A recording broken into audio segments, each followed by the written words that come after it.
So today we are discussing cognitive development theory which is given by Jean पियाजे। Jean पियाजे एक Swiss psychologist थे जिन्होंने ये बताया था कि कैसे जो बच्चे हैं वो उम्र के साथ चीज़ों को सीखते हैं या उनको समझते हैं और कैसे उसको याद रखते हैं। अकॉर्डिंग टू पियाजे चिल्ड्रन जो है वो अपने नॉलेज को एक्टिवली कंस्ट्रक्ट करते हैं by interacting with the environment. और लर्निंग उनकी कैसे होती है, तो learning happen through mental development. जैसे जैसे उनका डेवलपमेंट होगा स्टेजेस में वैसे वैसे वो ज़्यादा चीज़ों को सीखेंगे। और उनकी लर्निंग मेंटल डेवलपमेंट से होती है, मेमोराइजिंग से नहीं होती है। यहाँ पे उन्होंने रोट लर्निंग को सीधे सीधे बहिष्कार किया है। एंड अब हम आते हैं बेसिक कंसेप्ट ऑफ पियाजे जो कि है schema, assimilation, accommodation and equilibration. Schema क्या होती है, तो मेंटल फ्रेमवर्क और स्ट्रक्चर ऑफ नॉलेज। मतलब बच्चा जो है वो किसी भी नॉलेज को अपने दिमाग में किस तरह से रखा है, दैट इज़ कॉल्ड स्कीमा। जैसे अगर एक एग्जांपल हम ले सकते हैं एक डॉग का, तो डॉग के बारे में बच्चे क्या इन्फॉर्मेशन रख सकते हैं कि हाँ उसके पास 4 पैर होती है, एक पूँछ होता है और वो भौंकता है या वाक करता है। ये सारी चीज़ें इन्फॉर्मेशन उसके पास होंगी।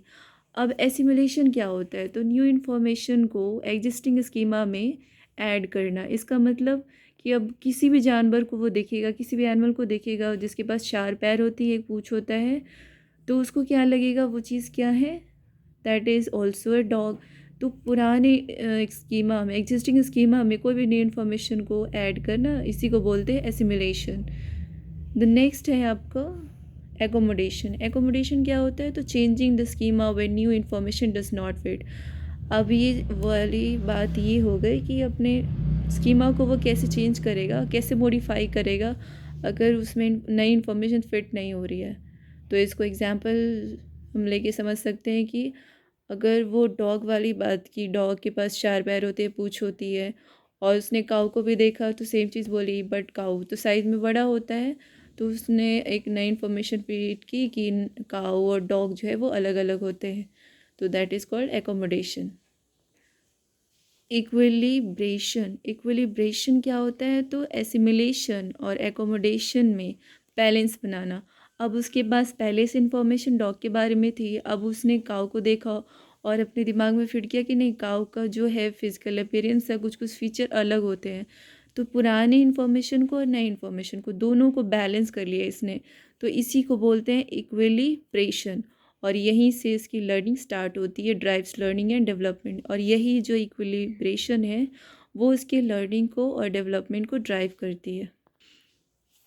अब now we will discuss stages of cognitive development.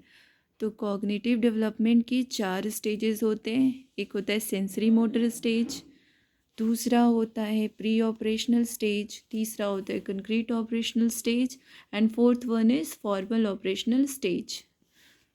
Now we will discuss it one by one. पहला होता है सेंसरी मोटर स्टेज, जिसमें लर्निंग कैसे होती है, सेंसेस के थ्रू या फिर एक्शंस के थ्रू। सेंसरी मोटर स्टेज जो है वो फ्रॉम बर्थ टू 2 ईयर्स तक का होता है और लर्निंग होती है सेंसेस से और एक्शन से। That is important hair. और की फीचर्स भी इसके लिए इम्पॉर्टेंट है। तो इसका की फीचर्स होता है ऑब्जेक्ट परमानेंस। इसका मतलब है कि वो जो ऑब्जेक्ट है अगर उसको नहीं भी दिख रही तो वो एग्जिस्ट करती है। तो अगर मान लो आप बच्चे के लिए चॉकलेट लेकर जाते हो, उसको सामने में दिखाकर और ऐसे छुपा देते हो या फेंक देते हो, वो क्या करता है, उस चीज़ को ढूंढने की कोशिश करता है। इसका मतलब ये है कि उसको ऑब्जेक्ट सामने में नहीं होते हुए पता है कि हाँ वो ऑब्जेक्ट एग्जिस्ट करती है। That is called object permanence. Second है नो सिम्बॉलिक थिंकिंग। कोई भी सिम्बॉलिक थिंकिंग नहीं होती है। जैसे कि अगर वो पेड़ को देखेगा तो वो बता नहीं सकता कि हाँ पेड़ ऐसा दिखता है, तो ये होती है सिम्बॉलिक थिंकिंग। वो उसको ये नहीं पता है कि टाइगर कैसा दिखता है या फिर एक डॉग कैसा दिखता है, तो that is called symbolic thinking. उसमें सिम्बॉलिक थिंकिंग नहीं होती है। एग्जाम्पल क्या है, तो baby searching for a hidden toy, ये है ऑब्जेक्ट परमानेंस का एग्जाम्पल। बेबी जो है वो हिडन टॉय को सर्च करेगा, मतलब उसको पता है कि वो सामने में नहीं भी है कोई चीज़, तो भी वो एग्जिस्ट करती है। सेकेंड स्टेज है प्री ऑपरेशनल, जो कि 2 से 7 साल तक का होता है। थिंकिंग जो है वो इंट्यूटिव होती है और सिम्बॉलिक होती है। एंड हेयर की कैरेक्टरिस्टिक क्या है, तो ईगोसेंट्रिज्म। हेयर ईगोसेंट्रिज्म की characteristic is very important. Egocentrism वो होती है child thinks other see the world is से डू, मतलब कि उनको ऐसा लगता है कि जैसा हम सोच रहे हैं वैसा ही सारे लोग भी सोचते हैं। वो किसी और के पॉइंट ऑफ व्यू को समझना नहीं चाहता, उसका एक अपना व्यू होता है, वो किसी और को व्यू को नहीं समझ पाता है। अब आते हैं एनिमिज़म। एनिमिज़म का मतलब उसे लगता है कि नॉन लिविंग थिंग्स भी जिंदा है, नॉन लिविंग थिंग्स के पास भी लाइफ होती है। इसका एग्जांपल हम देख सकते हैं, जैसे अगर बच्चे को चोट लगी है और उसके बाद हम क्या करते हैं, मतलब मान लो कि उसको गेट से चोट लग गया और फिर हम पेरेंट्स उसके क्या करते हैं, जाके वो गेट को जाके 2 बार ऐसे मारेंगे या फिर उसको दिखाएंगे हमने इसको मारा, तो बच्चा जो होता है वो रोना बंद कर देता है।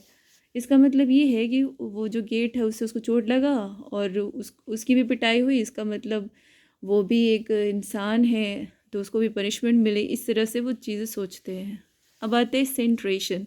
सेंट्रेशन का मतलब फोकस ऑन वन एस्पेक्ट, सिर्फ उसको खुद के एस्पेक्ट के बारे में फोकस्ड होता है, किसी का ज़्यादा सुनता नहीं है, मतलब सेम इज़ अ ईगोसेंट्रिज्म। अब आते हैं ई रिवर्सिबिलिटी। इसका मतलब होता है कि चीज़ें जो हैं वो, मतलब एक बार जो चीज़ हो चुकी है उसको वापस से चेंज नहीं किया जा सकता है। जैसे मान लो कि ग्लास का पानी ख़त्म हो तो वापस से पानी वहाँ पे नहीं आएगा, तो दैट इज़ इरिवर्सिबिलिटी उनके माइंड में होता है। And here is no conservation, उनको कंजर्वेशन की थ्योरी नहीं पता होती है। These are the key features या की कैरेक्टरिस्टिक है किसके, तो second stage that is pre operational stage 2 to 7 years। यहाँ पे नो कंजर्वेशन, मतलब अगर हम किसी ग्लास में वाटर ले रहे हैं, किसी बॉटल में वाटर ले रहे हैं, उसे किसी और कंटेनर में रख दिया, अगर वो कंटेनर छोटा होगा तो उसको लगे कि उसमें पानी कम है, जबकि सेम क्वांटिटी ऑफ वाटर दोनों में होगा, फिर भी उनको ऐसा लगता है कि जो बड़ा कंटेनर उसमें पानी ज़्यादा होगा, जो छोटा कंटेनर उसमें पानी कम होगा, तो उन्हें कंजर्वेशन का आइडिया नहीं होता। अब थर्ड है कंक्रीट ऑपरेशनल स्टेज, जिसमें उनकी लॉजिकल थिंकिंग डेवलप्स हो जाती है about concrete objects. Concrete objects वो जो उनको दिख रहे हैं, इसी की फीचर्स क्या होते हैं, तो conservation of mass, number, volume उनको समझ में आना शुरू हो जाता है। कंजर्वेशन ऑफ मास बोल सकते हैं कि same amount of any, like same amount of anything जो भी हो, अगर उसको अलग अलग चीज़ों में भी रखा जा रहा है तो उनकी क्वांटिटी चेंज नहीं होने वाली है। और आते हैं रिवर्सिबिलिटी। रिवर्सिबिलिटी अब समझ में उनको आ जाएगा कि हाँ अगर ये चीज़ हो चुकी है तो दोबारा इसको चेंज भी किया जाएगा, या फिर मान लो आज का दिन ख़त्म हो गया तो कल का सुबह भी आएगा, कल सुबह आया तो रात भी आएगा, तो ये सारी चीज़ें।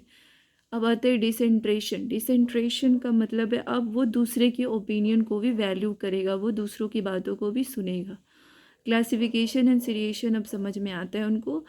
इसका मीनिंग है, एक एग्जांपल हम इसके लिए ले सकते हैं कि अगर उनको बोला जाए कि यहाँ पे सारे टॉयज़ या कोई भी स्टेशनरी आइटम्स बोल सकते हो, अगर उनको बोला जाए कि सारे पेन को या पेंसिल्स को या इरेज़र को अलग अलग रखो, तो वो उस टाइम पे क्लासिफिकेशन को समझ में आनी शुरू हो जाती है।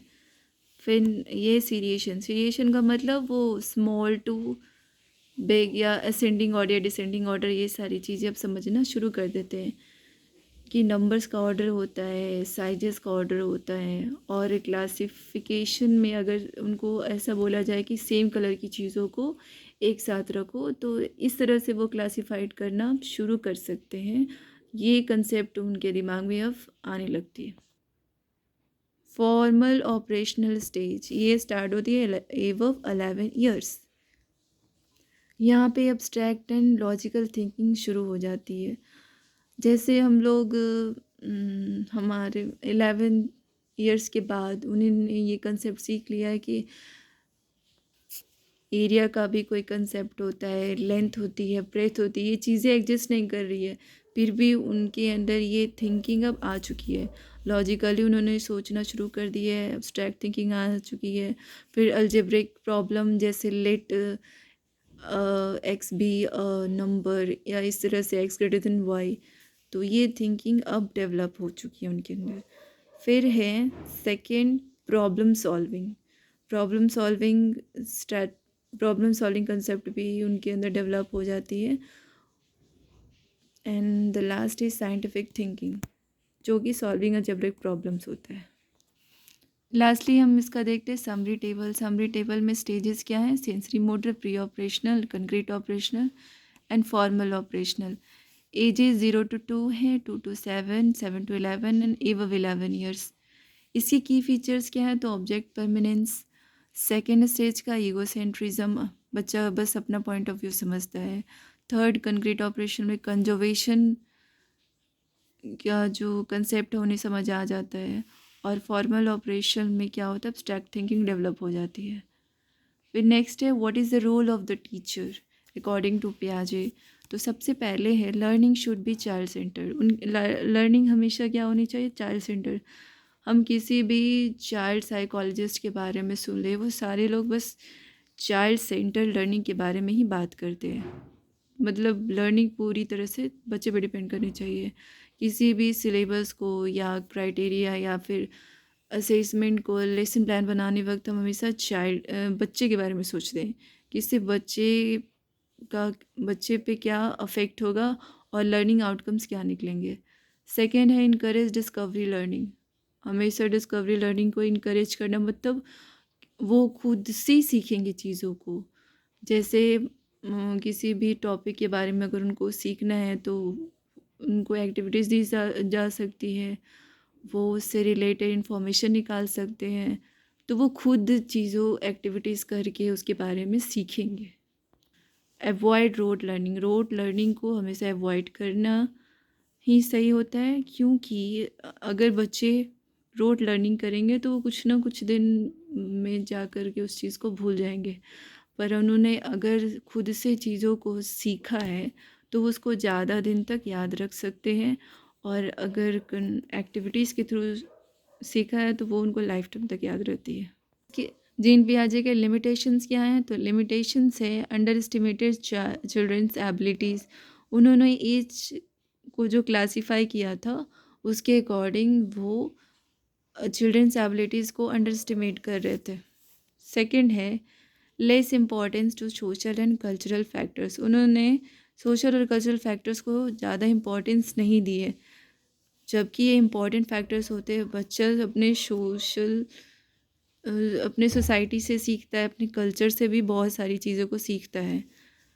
लैंग्वेज जो है वो उसके कल्चर या सोसाइटी से ही डेवलप होती है। उसकी स्टेजेस में ओवरलैप, जो स्टेजेस है वो ओवरलैप हो सकती है। उन्होंने बस बोल दिया कि 0 to 2, 2 to 7, तो ये स्टेजेस अलग अलग बच्चों में ओवरलैप भी हो सकती है। एक जनरल क्राइटेरिया दिया था उन्होंने, बट ये सबके लिए फिट नहीं होता। That's are the limitation of पियाजे थ्योरी।